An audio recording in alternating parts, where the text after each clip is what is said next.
Hey, what's up, everybody, and welcome back to Drums and Drams. My name is Cameron, and on tonight's episode, we're going to be taking a look at a whiskey that really surprised me towards the end of 2020. This is the Chattanooga Cask 111.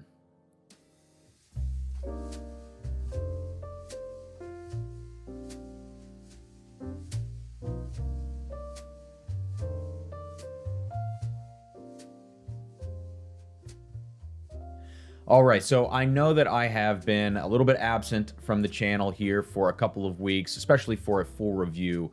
Things really picked up with my day job as a solo percussionist, as a musician.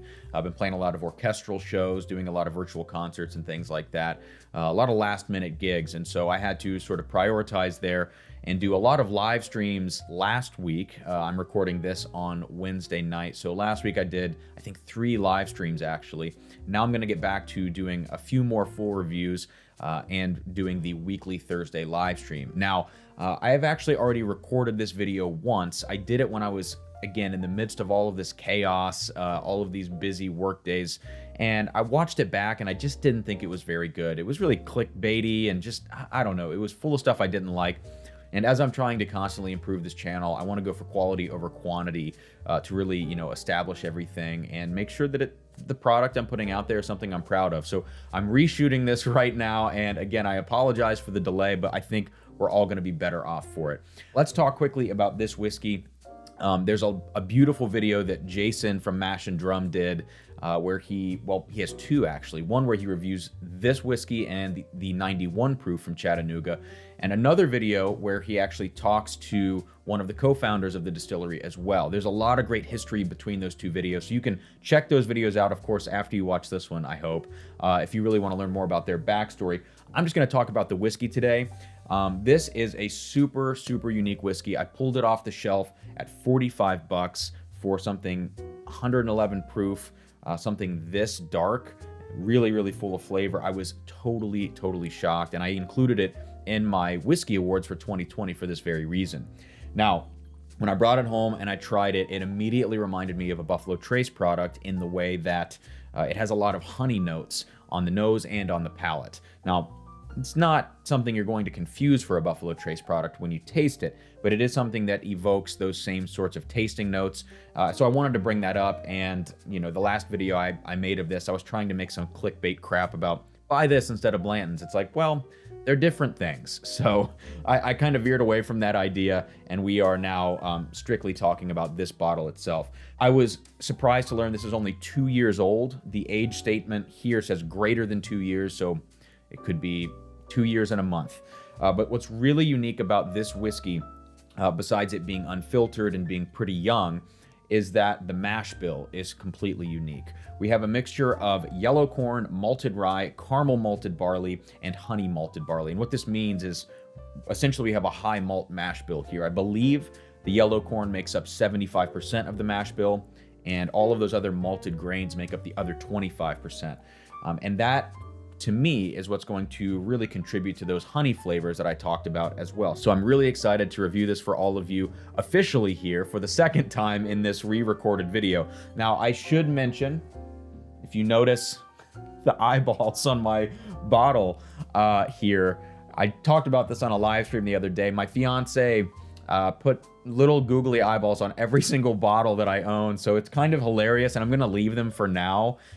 So if you see any eyeballs on any of my bottles, at this point I don't even realize that they're there, but that is why they're there, in case anyone is wondering. So let me go ahead and get a pour, squeaky cork, get a pour of this going, and we'll see what we get here on the nose and on the palate.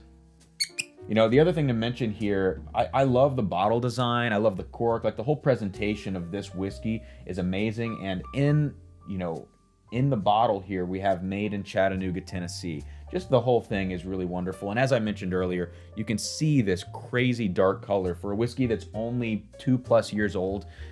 It's pretty significant here. And again, I was really shocked by how this thing smells and tastes. So let's see what we get on the nose here. Yeah, a lot of good baking spices on the nose.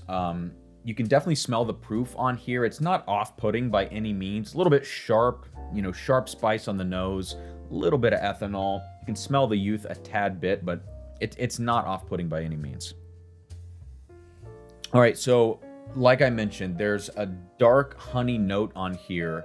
To me, it's a little bit darker than the honey notes that you get on some of those Buffalo Trace products. I mean, maybe this is more towards like a Stag Junior type honey or type molasses almost, something syrupy like that. But it's definitely darker and more dense than something on Buffalo Trace or on Blanton's.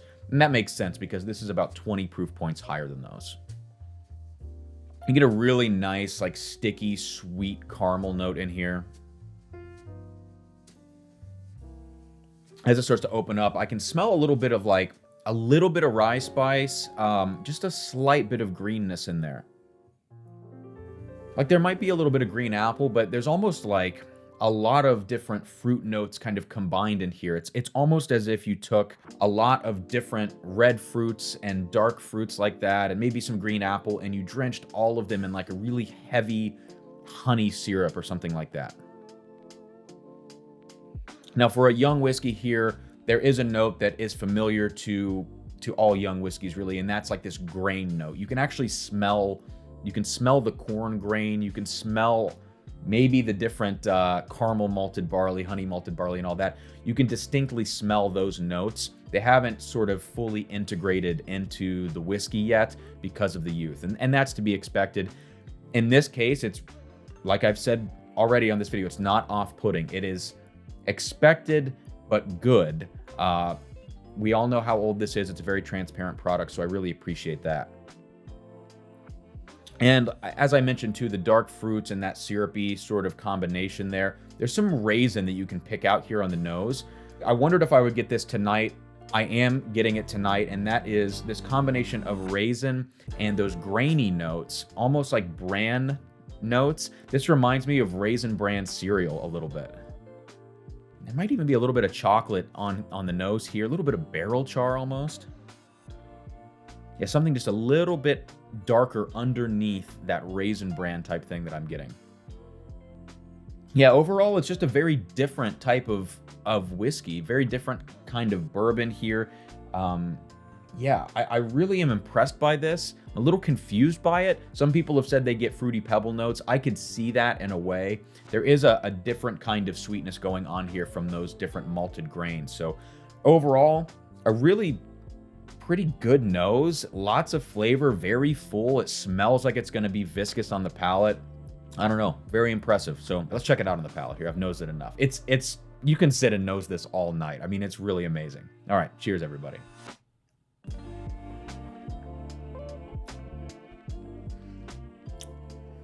All right, so first sip, definitely get the youth here. Like right away, it was sharp baking spice, grain notes, little ethanol punch up front. Yeah, so I would expect that kind of thing from this.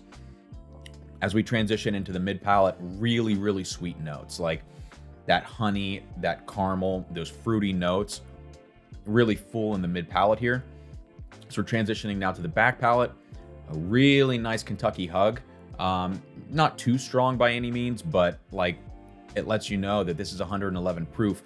And I'm sure the youth in here helps that proof on the palate, especially in the back palate, helps give it a little extra nudge because of that youth there. After the first sip, I always like to go back and re-nose something like this because it really opens up the flavors. You've acclimated everything, your nose, your palate, to these aromas. And when you nose it a second time, it usually pops out of the glass a little bit more. And it definitely does. It gets a little bit lighter. A lot of that dense heaviness has kind of subsided just a bit and revealed a little bit of a lighter side to the honeys and the caramels. Yeah, just really sticky, sticky sweet. It smells like candy. Let's check it out again on the palate here. Cheers.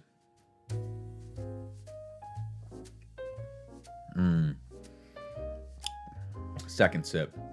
That's the one. Really full baking spice. Really full honeys and caramels. Beautiful dark fruit. That raisin note is definitely there. The Raisin Bran thing, I can't get out of my head. It's like Raisin Bran, like you sprinkled sugar on top of Raisin Bran cereal. I mean, that's what this is to me in a glass. Yeah, really great. Nice long finish. Absolutely no complaints here. So This might be a little bit of a shorter review. I don't have much to say.